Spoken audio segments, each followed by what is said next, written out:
Hi, welcome to the crash course for political science class 10th. So this crash course is going to be covered in two videos. In this video, we will be covering and understanding the first 4 chapters of your political science textbook, whereas in the next video, we will look at the last 3 chapters of your textbook. So I hope that you enjoy this crash course and it proves to be a great help to you before you go to give your exam. So let's begin without any further ado with the first chapter of your political science textbook, power sharing. So before we get into the depth of what exactly power sharing is, we need to look at 2 examples. The first one is that of Belgium, a country in Europe, a very small country in Europe, which primarily has 2 regions. The first region is the Flemish region. 59% of population in Belgium resides in the Flemish region and people over there speak in Dutch language, whereas 40% of the population resides in Wallonia region and people living there speak in French language. So there was a conflict between the French speaking and the Dutch speaking people. The reason for that was a little different. It was also because in the capital Brussels, French speaking people were 80% compared to 20% of Dutch speaking population. So naturally, there was some kind of conflict between the French speaking people and the Dutch speaking people. So to avoid that kind of a conflict, to ensure that such conflicts come to an end, the constitution brought in 4 important laws. The first one was that in the central government, the number of French speaking and Dutch speaking ministers would be equal. The second one being that many powers of the central government were given to the state government. The third one being that each community will get to form its own government, so community governments began to be formed. And the fourth one being that in Brussels, the capital of Belgium, a separate government was formed. So a separate government was formed, and there too ministers who spoke French and ministers who spoke Dutch got equal representation.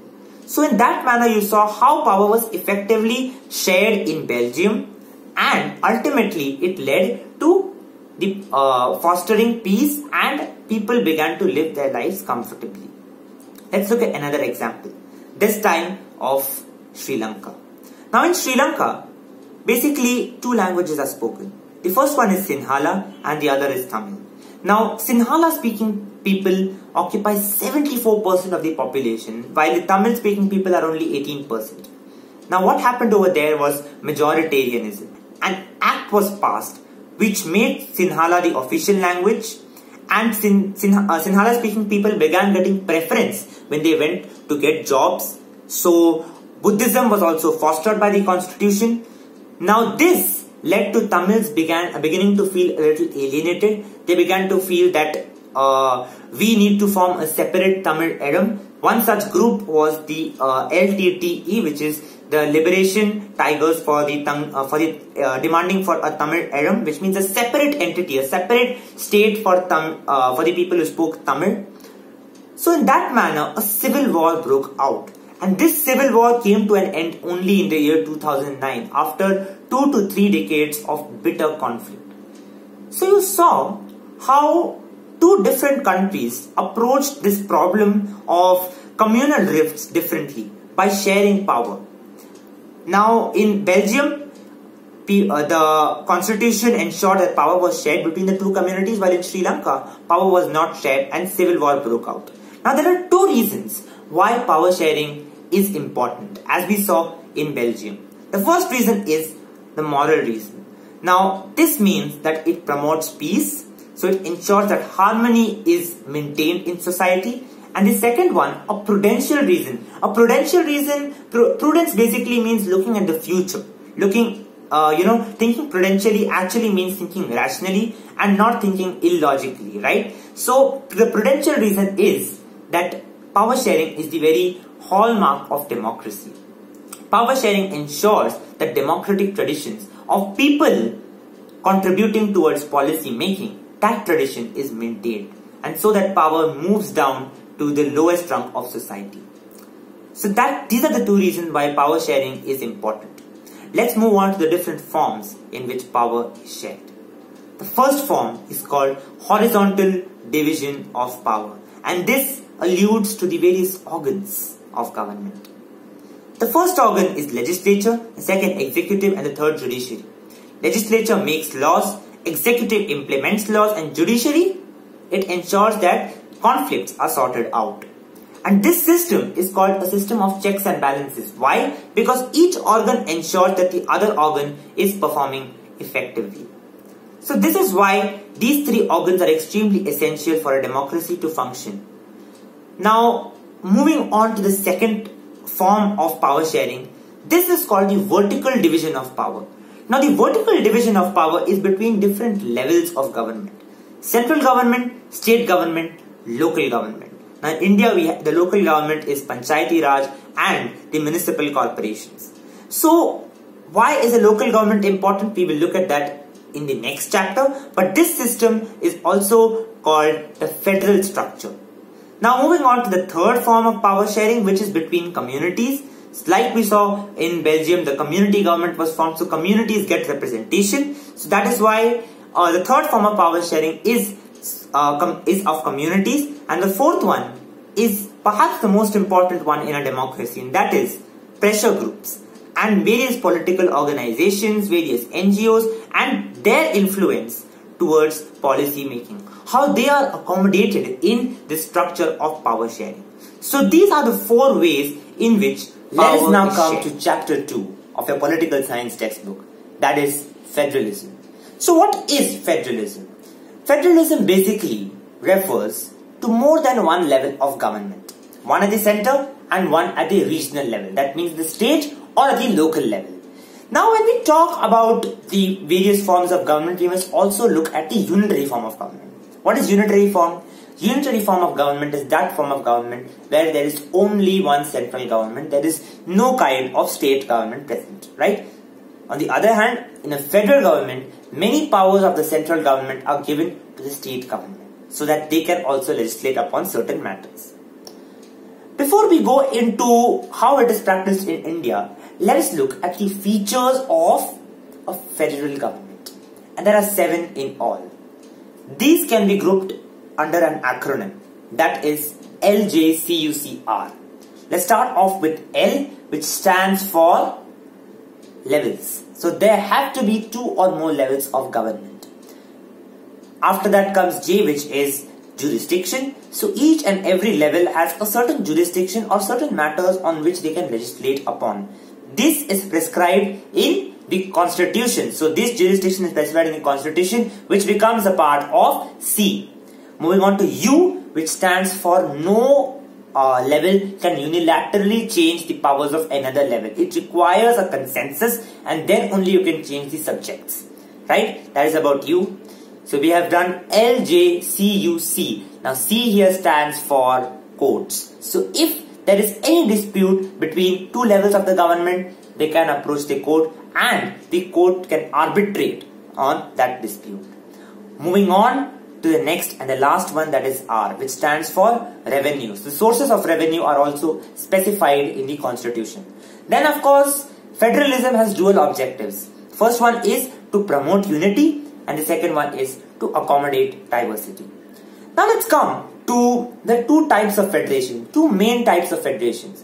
The first one is coming together federation, which refers to many states coming together and forming a kind of a united government. And this is done to promote security, to ensure that they are secure. This is seen in United States of America. Then there is another form of federal government, that is of holding together. That's what we see in India, right? So there is a country and there are many states. So a central government then divides the power amongst the states. This is called holding together. So the country is like held together by the states. So that is the difference between coming together and holding together form of government. Now let's move on to how federalism is enshrined in our constitution.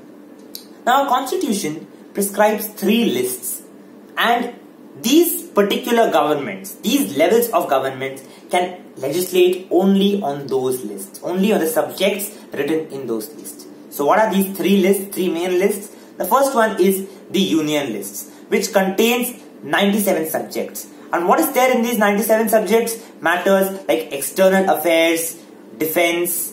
All these are actually matters that are of great importance for our country. So these are legislated upon by the Union Parliament, which means the Parliament will legislate upon these issues.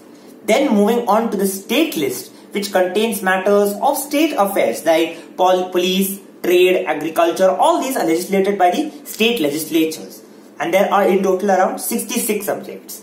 Then moving on to the concurrent list, and this is a list where both the central and the state governments can legislate upon, right? So this list has 47 subjects and it includes subjects like education, right? So in this manner, these three lists are there so that the jurisdiction of all these three levels is specified.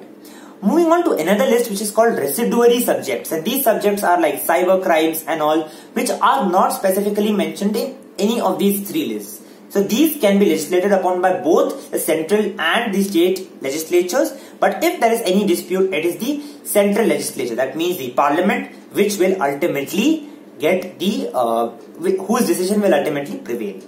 That is about how federalism is enshrined in our constitution. Now let's come to the last part of your chapter of this topic, and that is a very important part. How is federalism practiced in India? Now federalism is practiced in India taking three parameters into factor. The first one is that of the state reorganization, and states are based on linguistic features. Now what is linguistic features? It's based on language. So you must have observed that a state like Tamil Nadu, people will be speaking in Tamil. A state like Punjab, people will be speaking in Punjabi. So this happened in the year 1947 when a visionary, and his name you all would have heard, Sardar Vallabhbhai Patel, he along with another person, V.P. Menon, both of them, they ensured that all the princely states were integrated with India. And there were over 550 of these princely states, and he ensured that they were integrated with India. And so, over a period of time, many states demanded secession. They wanted to form their own states on the basis of language. But the constitution said this is fine because it will actually help in administration. And it is proved over the years that this linguistic states, a differentiation between one state and the other, has actually helped in administration and helped in making the process of administration much more easier. Then comes the second one, and that is the national policy for language. So in India, there is no national language as such. Hindi is the official language.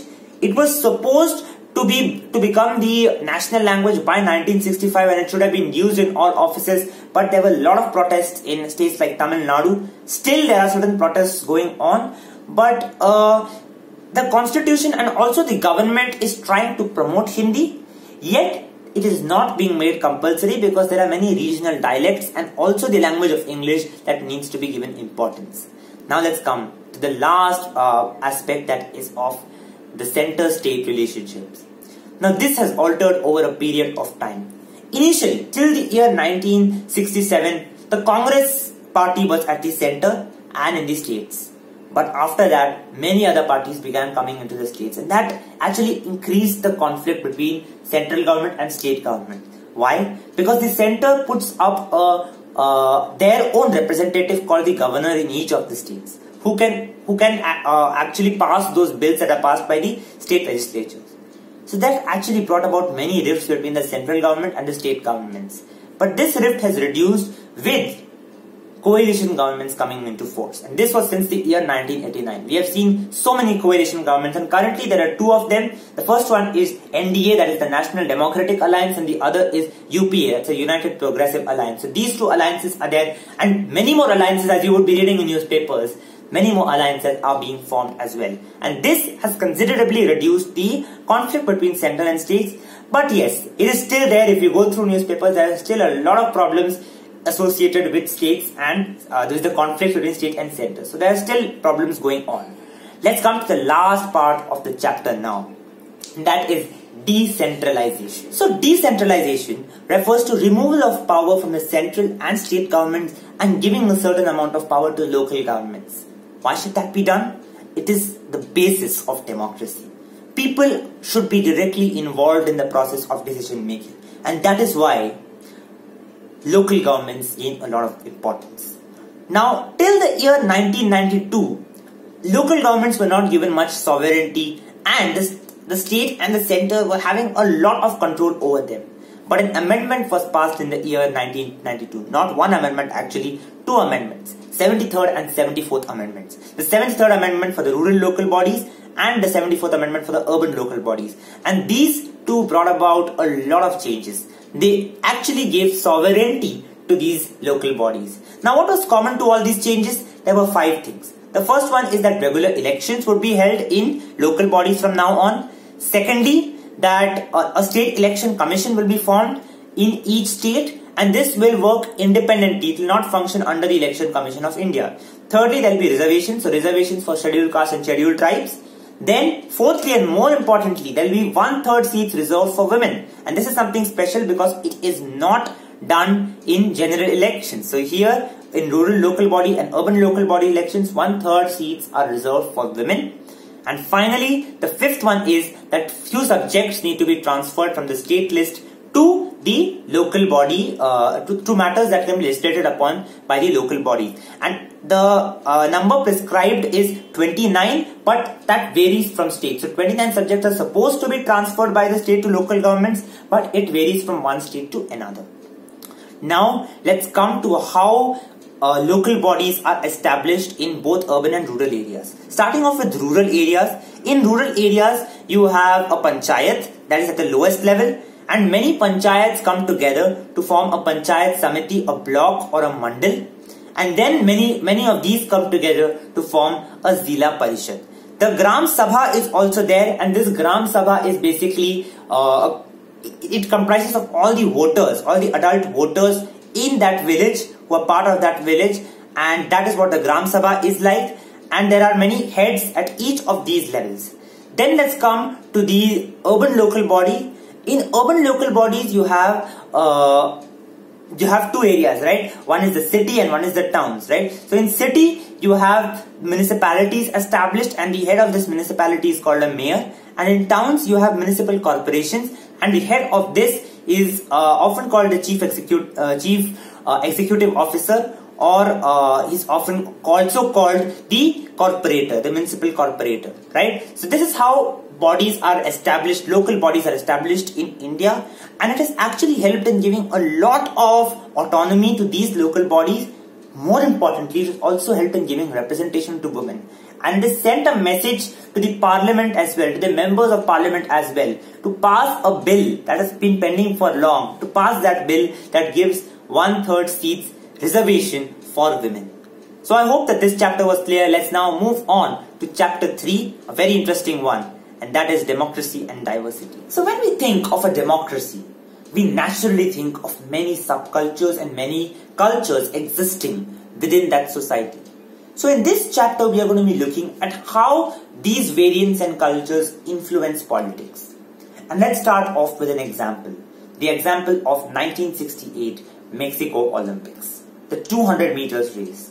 Now this was during the ceremony, the medal ceremony, and when the 3 winners, Tommie Smith, John Carlos and Peter Norman, were coming to receive their medals, the 2 US athletes, Tommie Smith and John Carlos, were wearing black gloves. They had clenched their fists, they were raising them, and they had bowed their heads. This was a symbol of black power, because at that time the civil rights movement was going on in America, right? So these blacks were discriminated in America at that point of time. And at the same time, Peter Norman, the Australian, he had won the silver medal. He was wearing a human rights badge on his t-shirt. So this was condemned by the International Olympic Association because they had violated the Olympic spirit, and they had made a political statement. So what did the IOA do? They took back the medals of Tommie Smith and John Carlos, and both of them were subject to a lot of criticism. Even Peter Norman was not included in the Olympics team for Australia next time. So what did this show basically? This shows that that the athletes were trying to make a political statement, trying to ensure that discrimination is done with, but they were too condemned for that. So you can see how diversity is reflecting in other facets of life. So now let's look at social differences. Now social differences can take different forms in different societies. So as we saw in Australia, it was between the blacks and the whites. Similarly, in Sri Lanka, it was between the Sinhala speaking people and the Tamil speaking people. So you saw how there are variants and different types of social differences exist in different types of society. But what are the origins of these social differences? The first one is that they are based on accident of birth. That means you don't choose to which society you will belong. You don't choose to which class or ethnicity you will belong. You are simply born into those classes or those ethnicities. Thus, accident of birth is one reason why these social differences take place. The second one is, of course, our own choice. So it's the choices we make. Some people feel that it's necessary to perhaps not align themselves to any religion and thus become atheist or agnostic. There are some other people who will want to change their religions, who will want to not follow a particular religion, follow another religion. Those kind of people are also there. So sometimes our own choices also define social differences. But do social differences always lead to social division? What does social division mean? Social division means a complete division and a divide created between two or more social classes. Now, what happens over here that every social difference will not lead to social division. Why? As we saw in the example of the three athletes, right?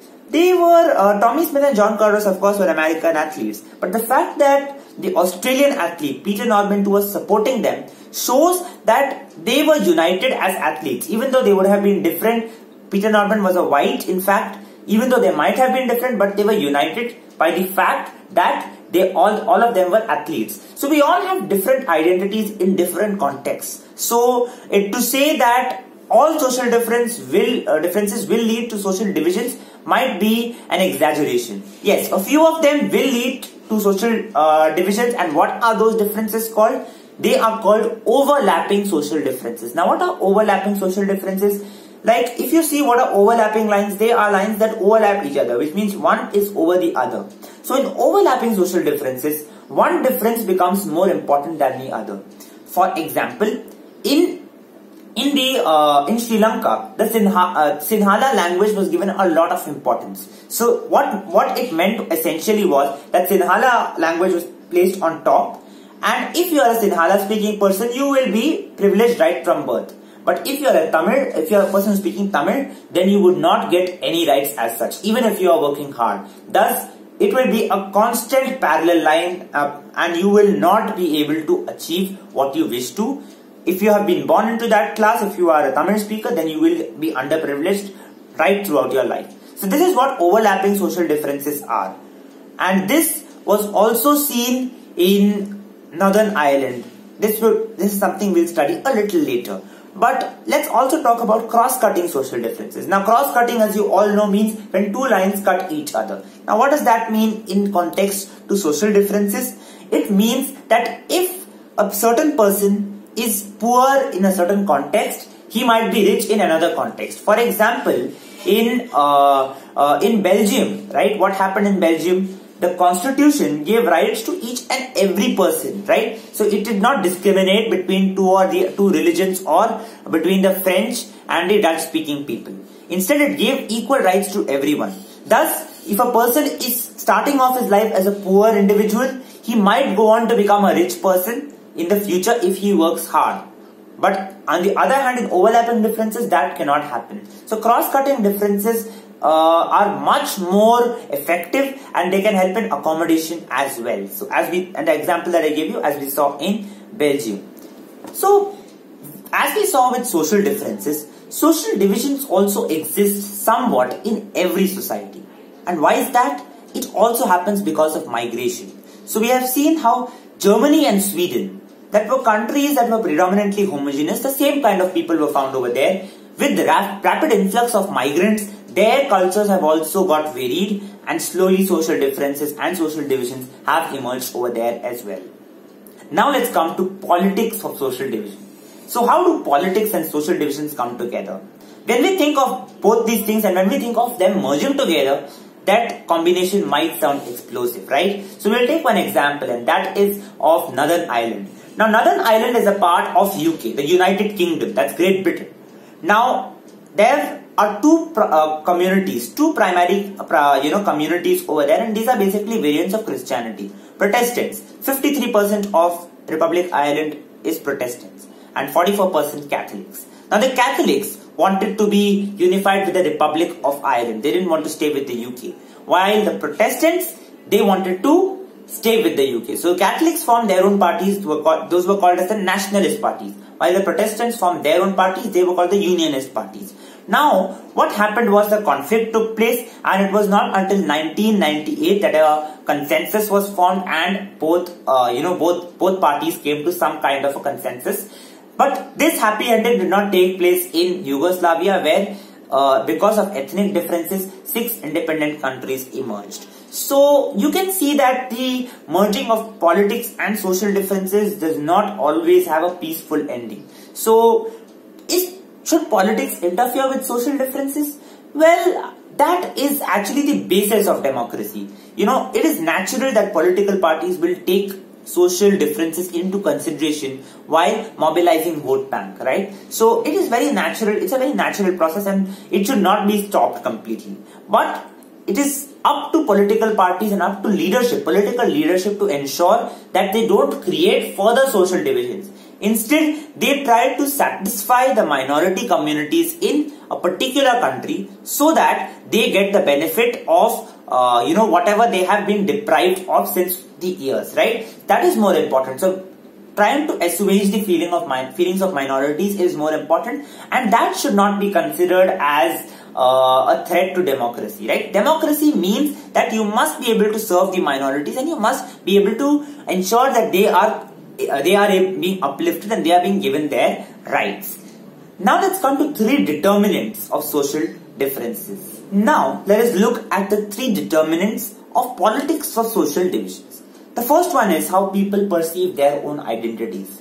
Do they see it in singular and exclusive terms, or do they feel that we have multiple roles to play in society? So for example, if I feel that I am only a Hindu or I am only a Muslim, then it won't do. But if I feel that I am an Indian before I am a Hindu or a Muslim, then it actually leads to national unity. So it also refers to making people understand that they have multiple roles to play in society, and they must not see themselves in only singular and exclusive ways. Now, the second one is very important. That's how political leaders raise the demands of specific communities. So do they do it in the constitutional framework, or do they trespass that? That's also something very important. And the third and most important one is how the government raises the demands of communities. Do they share power, or do they only take power with themselves? Do they reach out to the grassroots level? Do they ensure that development actually takes place? Do they fulfill the needs of the disadvantaged communities? That is something that is the onus of the government, and that is why so much of responsibility is placed in the hands of the government. But is politics or social division bad? Well, it's not bad in a democracy, because it's pretty natural that disadvantaged communities will raise their issues and they will try and compel the government to fulfill their demands. And that's something that is natural in a democracy, and it should not be condemned. But yes, if it takes a violent turn, then it is of course condemned. So we must remember that politics and social divisions must move hand in hand. That cannot be separated, but we must ensure that there is a limit, there's a boundary, and there's a limit created, and people should not trespass that. Let's now move on to chapter 4, a very, very interesting chapter once again. Gender, religion and caste. 3 aspects of social life that influence us a lot as citizens of society. Now when we talk of gender, we generally associate it with gender inequality. And what is sexual division of labor? Sexual division of labor basically alludes to the division of labor in a gender biased manner, which means that you are stereotyping a man to be someone who will earn the bread for the family, and you're stereotyping a woman who will be someone who will work in domestic settings and will only do household chores. Now, who are the people who go against these stereotypes? These people are called as feminists. they stress on better legal and political opportunities for women so that they can have better educational and career opportunities in the future. Now, these feminists stress on these things, and surely they have been successful to a large extent. But still, India lags behind in giving women a better position in society. And such societies where the male member dominates, this is called as a patriarchal society. So there are 5 aspects of gender discrimination in India. The first one is, of course, the low literacy rate, right? So 54% of women and 76% of men are literate, which means that women are still lagging behind in education. And what's the reason for that? It's because girls are pulled out of school at a very early age, because they are in villages especially, where they are believed to do only household chores. Now, on the other hand, second thing as I'm talking about is that of wages not being paid equally. So Equal Remunerations Act, that is 1976, it was passed in the 1976, it stressed on giving equal wages to both men and women, but it did not happen. And still women do not get the money that they deserve. Thirdly, that the number of women in highly paid and valued jobs is extremely low. And this is a subset of what was there in the second point. And fourthly, that are aborted at a very young age. And this is something that is very sad, and it's reflected in the low sex ratio in India. The fifth one is something that is pretty much, you would have read in the newspapers about it, about the various rape cases or the harassment cases that take place with women, and because they are little sensitive, their opposite sex often takes advantage of that. So this is how women face discrimination in India. Now, how is this reflected in politics? Well, in politics, even today, women do not get the kind of representation they deserve. Now, the local governments have kind of given them a lot more rights, because 1/3 seats in local bodies are reserved for women. But such a bill now if this has to be applied in the Lok Sabha elections, right, in the general elections as well, then for that a bill needs to be passed in the parliament, and that's been tabled long back and it's still pending. So many people are stressing that this bill should be passed. And just for your information, there are 2 leaders, and this is just from current affairs. So the first one is Naveen Patnaik from Biju Janata Dal, who has given 33% of the seats for his party to women, and also Mamata Banerjee has given 40% of the TMC seats to women. So this is perhaps going towards that direction, but we need to wait and see whether women really do get the representation that they deserve. Now let's look at religion. Now when we look at religion, we will see that it has a direct influence in politics, unlike what we saw with gender. Now how can we say that? Gandhiji had stressed on taking values from religion and applying it to daily life, right? Then we have human rights groups stressing that we must, that religious minorities are getting suppressed, and many people are being persecuted because of their religion or their communal identity. And thirdly, because many people criticize the family laws of certain religions. But how does religion become the main force in politics? It is because of communalism. What is communalism? Communalism means when one religion begins to dominate over the other. When there is one religion that becomes the state religion, and there is no other religion or no other community is given as much importance. If you belong to another community, then perhaps it is you will be disregarded, and even if you think about or you make any alliances with another community, that will be considered trivial. So it is believed that only one religion is superior and rest of the religions are inferior. And this idea, these communal politics have led to a lot of damage in this world. Now, how has that damage taken place? How does communal politics reflect? Basically, first thing is that it is reflected in our everyday beliefs. So if we believe that, our religion is extremely different and we need our, we need to be dominant and others need to be suppressed, then that is a question of our beliefs itself.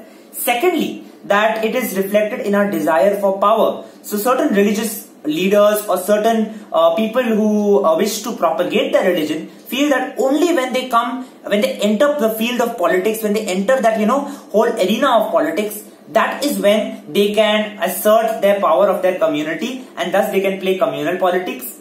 And thirdly, this is characterized by symbols. So religious symbols, religious leaders, and various kinds of means are used to kind of mobilize people. So just for mobilizing vote banks, people use communal politics. And fourthly, this also results in riots. And one big example of that is what happened in Gujarat in 2002. So this way, communal politics reflects in our day-to-day life and in politics as well. So now when we look at India, India is a secular state, right? And what's the meaning of a secular state? A secular state is one that gives equal importance to all religions. So there's no state religion as such. But now let's look at the 4 features of India as a secular state. Firstly, that there is no state religion in India. Unlike what we saw in Sri Lanka, where Buddhism became the religion that was being propagated, or what we see in Pakistan, where being a Muslim, where Islam is the state religion. In India, there is no state or no official religion as such. Then we come to the second point, which means that everyone is free to practice and propagate their own religion, and they are even free to convert if they wish. They are free to convert from one religion to another. Thirdly, that discrimination on the basis of religion is unconstitutional. If any person faces discrimination, he can approach the courts for same, because that is a fundamental right. And fourthly, that the government can decisively interfere into religious practices if they compromise on the dignity of an individual. So that is also allowed. Thus, the state and religions maintain principal distance between each other. So this is how India is a secular state. Now, let us look at the relationship between caste and politics. So when we talk of caste, it is something that is specific to India. So caste is something that is ascribed to people by birth, and it is on the basis of occupation. So Brahman, Kshatriya, Vaishya, Shudra, these are divided on the basis of occupation, and to basically exclude certain groups from trying to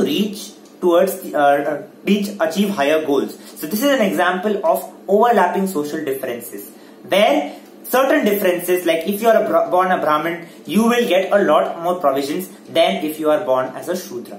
Now when we talk of caste in politics, the very nature of caste in society has changed over a period of time. With urbanization taking place, lots of people, understanding Western values and trying to implement that in life, and also with occupational mobility. So people are not only fixed at one place, but they are changing their places of work, and they are also changing their occupations with time. They are becoming a part of a new culture. Thus, the caste system, it is safe to say that it is not as prevalent as what it was before. But has it disappeared? No, it has not.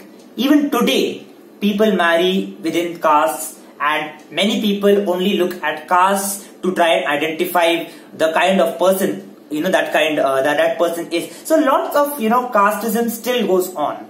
But how does casteism reflect in politics?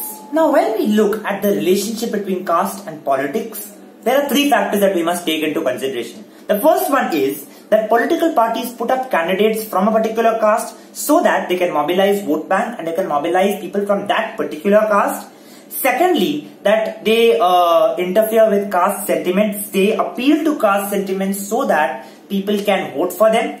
And thirdly, the universal adult franchise gives each and everyone an equal right to vote, and every vote is of equal value. So there's no one's vote that is lower in value, right? That is one more thing that the UAF does. Now, does caste play a very, very important role in politics? No, it does not, and these is exemplified with 4 factors. Firstly, that no parliamentary constituency has a majority of a particular caste. Secondly, that political parties put up different members, different candidates in a particular constituency, in a particular seat itself. They put up different candidates who belong to a particular caste, right? And thirdly, that sitting MP or MLA often loses elections. That shows that people vote for a leader rather than the caste of that leader. And fourthly, that no party wins the votes of all the members of a particular community. So the votes are pretty much divided, right? And this happens especially when alliances are formed. So you would have seen how vote transfers take place, right? That is also evident. And lastly, that people seem to have lesser affiliation towards their caste and more affiliation towards political parties or towards leaders, right? They look up to a particular leader, they look up to a particular party, and then they vote for that particular party. So that is why caste does not play that important role in politics. Now, how does politics influence the caste system? Exactly opposite of what we saw before. Well, this also happens in three ways. Firstly, that castes try to become bigger by accommodating other castes as well, so that a particular leader or a particular party can come to power, right? Secondly, that many alliances are formed, right? Many castes form alliances so that certain leaders are elected, and this especially happens when vote transfers take place. And thirdly, when new kinds of caste groups emerge, which means groups like backward groups or forward groups and OBC, what we call as other backward classes, other backward castes, these also emerge with time, right? This is what happens with the help of politics coming into casteism. So this is how both politics and caste often go hand in hand. But at the same point of time, we must remember that caste does not play that important a role in politics, and it should not play an important role, because people must elect for their leaders, for the people who will bring about a change in their particular constituency or in their country, instead of voting that person just because he belongs to a particular caste or a particular community. So now this brings us to an end to part 1. For watching part 2, click right over here. Hope you enjoyed this video. Do like, share and subscribe. Thank you.